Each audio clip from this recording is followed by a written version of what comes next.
Welcome to daily politics. రాష్ట్రంలో Polavaram project నుంచి అన్ని ప్రాజెక్టులు, జలాశయాలు జగన్ పాలనలో విధ్వంసానికి గురయ్యాయని నీటిపారుదల శాఖ మంత్రి నిమ్మల రామానాయుడు విమర్శించారు. ఇంజనీరింగ్ డే సందర్భంగా పశ్చిమ గోదావరి జిల్లా పాలకొల్లు ఇరిగేషన్ కార్యాలయం వద్ద జరిగిన కార్యక్రమంలో భారతరత్న స్వర్గీయ మోక్షగుండం విశ్వేశ్వరయ్య కాటన్ విగ్రహాలకు ఆయన పూలమాలలు వేసి నివాళులు అర్పించారు. అనంతరం మంత్రి రామానాయుడు మాట్లాడుతూ కేఎల్ రావు, విశ్వేశ్వరయ్య కాటన్, శివరామకృష్ణయ్య వంటి ప్రముఖ ఇంజనీర్ల ఆత్మ క్షోభించేలా గత 5 ఏళ్ల పాలన జగన్ ఇరిగేషన్ శాఖ గురైందని ఆవేదన వ్యక్తం చేశారు. విజయవాడ, ఏలేరు వరదలకు కారణమైన జగన్ ప్రజల్లో పర్యటించే నైతిక హక్కు లేదని విమర్శించారు. జగనే ముఖ్యమంత్రిగా ఉంటే ముంపు బాధితులకు పునరావాసం, సహాయ కార్యక్రమాలు కూడా జరిగేవి కావని మంత్రి రామానాయుడు విమర్శించారు.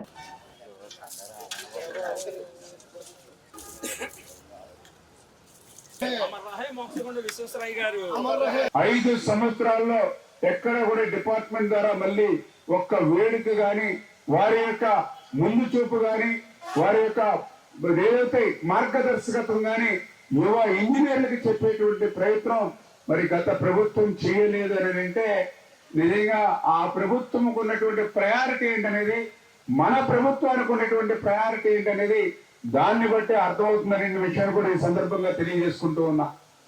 ఈరోజు ఏదైతే తెలుగుదేశం, జనసేన, బీజేపీ ఏదైతే ఎన్డీఏ ప్రభుత్వం, ఇది రైతు ప్రభుత్వం, రైతు పక్షపాత ప్రభుత్వం, వ్యవసాయాన్ని కాపాడుకోవాలి, రైతును రక్షించుకోవాలనేటువంటి ఆలోచనతో పనిచేసేటువంటి ప్రభుత్వం.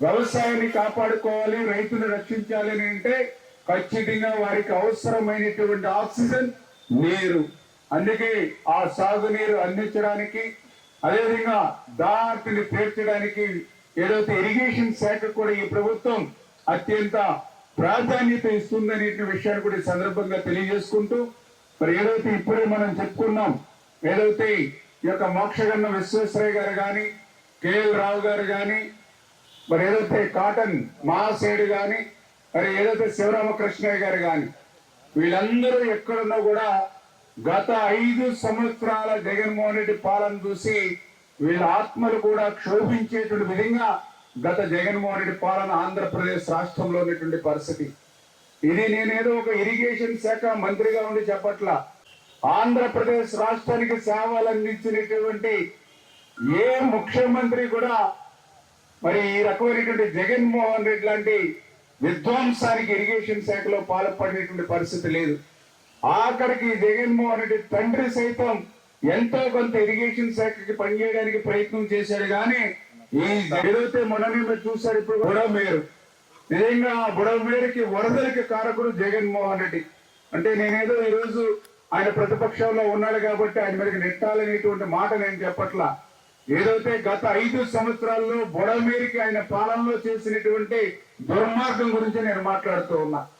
2014, 2019లో ఆ రోజు 440 కోట్ల రూపాయలు బుడమేరు ఆధునీకరణ కోసం ఆ రోజు తెలుగుదేశం ప్రభుత్వం నిధులు ఇచ్చి, టెండర్లు పిలిచి 3 ఏజెన్సీలు ఇచ్చి 80% వర్క్ చేస్తే, తర్వాత వచ్చినటువంటి జగన్మోహన్ రెడ్డి 5 సంవత్సరాల్లో ₹10 పని చేయాలా, ఒక అరబస్తా సిమెంట్ పని చేయాలా, ఒక తట్ట మట్టి బుడమేరులో పని చేయనటువంటి పరిస్థితి. ఈ 5 సంవత్సరాల పాలనలో మరి ఆ బిల్లుల బ్యాలెన్స్ పనులు పూర్తి చేస్తుంటే ఆ 37,500 కెపాసిటీకి ఆ బుడమేరు డైవర్షన్ ఛానల్ పూర్తయి ఉంటే ఈరోజు ఆ బుడమేరుకి గండ్లు పడి ఉండేవి కాదు.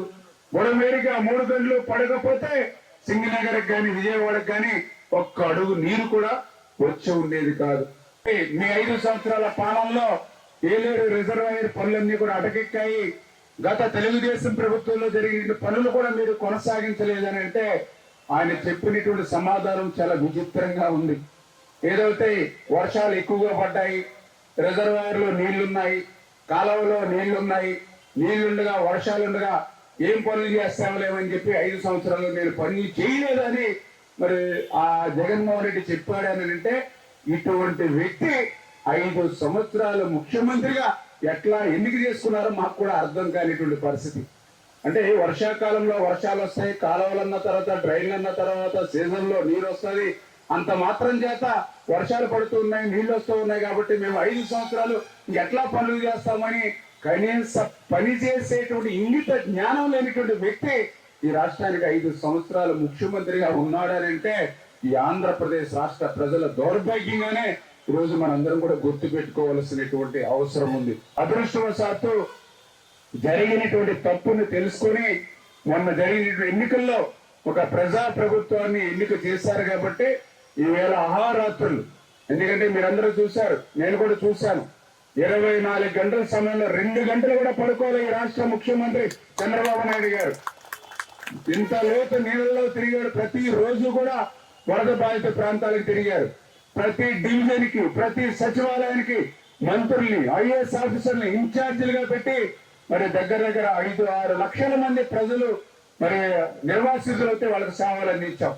మనం కూడా గోదావరి ఉంది, ఒంగోలు, ఇలా జిల్లాల నుంచి ఫుడ్ ప్యాకెట్లు తెప్పించి ఒక్కొక్క రోజు పొద్దుట 10 లక్షల వాటర్ బాటిల్స్, ఈవినింగ్ 10 లక్షల వాటర్ బాటిల్స్, మిల్క్ ప్యాకెట్లు, ఎట్లా ఇవన్నీ లక్షల మీద. అయినా సరే ఈవేళ ఒక ప్రజా ప్రభుత్వం ఉంది కాబట్టి, ఒక చంద్రబాబు నాయుడు గారు, ఒక పవన్ కళ్యాణ్ గారు ఇక్కడ ఉన్నారు కాబట్టి ఈ రోజు వారం రోజుల్లోనే అన్ని లక్షల ఫుడ్ ప్యాకెట్లైనా వాటర్ బాటిల్స్ అయినా వాళ్ళకి కావాల్సిన అవసరాలైనా తీర్చి మళ్ళీ గండ్లు పూడ్చి యథాస్థానానికి ఈ రోజు మళ్ళీ తీసుకురాగలిగామని అంటే ఇది ఎన్డీఏ ప్రభుత్వం, ప్రజా ప్రభుత్వం, ప్రజల కోసం పనిచేసేటువంటి ప్రభుత్వం కాబట్టి ఈ రకంగా మళ్ళీ పూర్వపు స్థితికి తీసుకురాగలిగాం. భవిష్యత్తులో గత పాలన మాదిరిగా కాకుండా మళ్ళీ వీటికి శాశ్వతమైనటువంటి పరిష్కారాలు ఆలోచించేటువంటి విధంగా రేపు భవిష్యత్తు కార్యాచరణ రూపొందించుకుంటాం.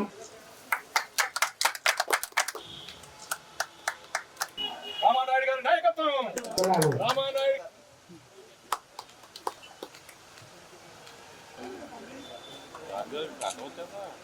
ఇప్పుడు మరి మన జిల్లా 3 జిల్లాలు అయినప్పటికీ ఏడబ్ల్యూ అసిస్టెంట్ ఎగ్జిక్యూటివ్ ఉన్నారు, వారిని కూడా